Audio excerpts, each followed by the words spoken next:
That's a drop top cool. Said you wanna drive it down real soon.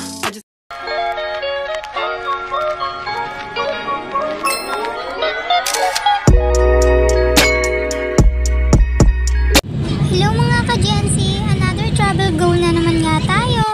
So ayun nga, gabi na nga nang magbiyahe kami. 2 to 3 hours nga lang yung biyahe dito, galing Maynila. Nag-rent lang kami ng van para mabilis kami makarating kasi nga late na kami para sa booking namin for overnight. At yun na nga, nakarating na nga kami dito ng 11 PM ng gabi. Kaya kung mahilig kayo sa magagandang view, sa inyo na to na bumisita dito.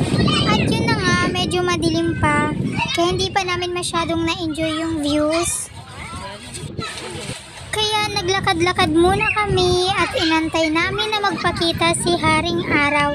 Pero medyo antok pa kami that time, pero laban lang.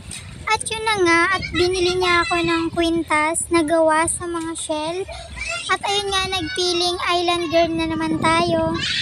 At naglalakad-lakad na muna kami sa paligid nito.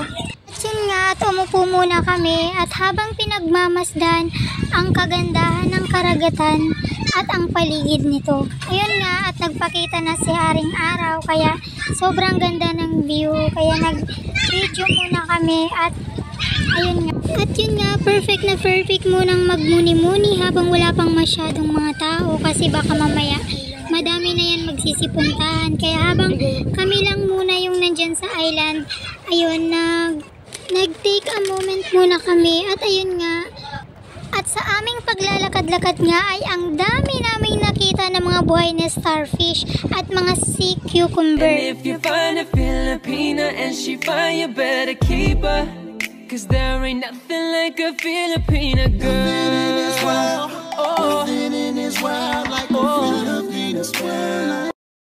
Nagrent nga pala kami ng bangka para malibot namin ang mga kalapit isla ng Batangas at mas ma-enjoy namin yung mga activities na pandagat.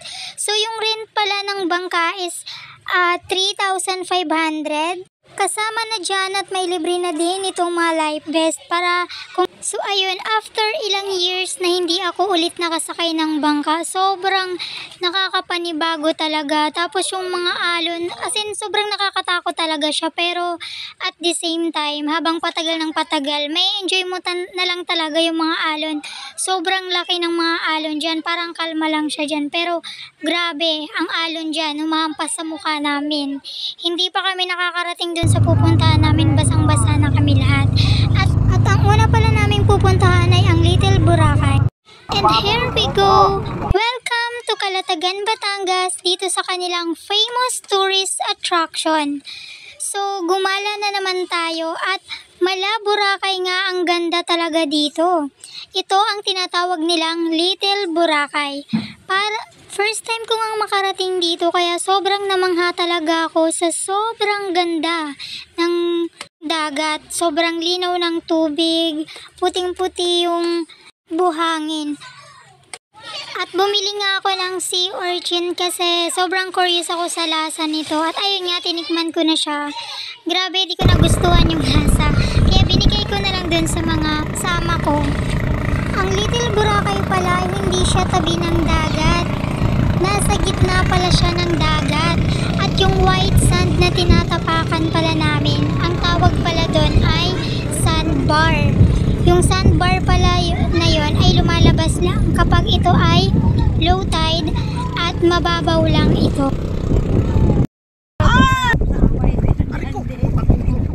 Wala si Dory.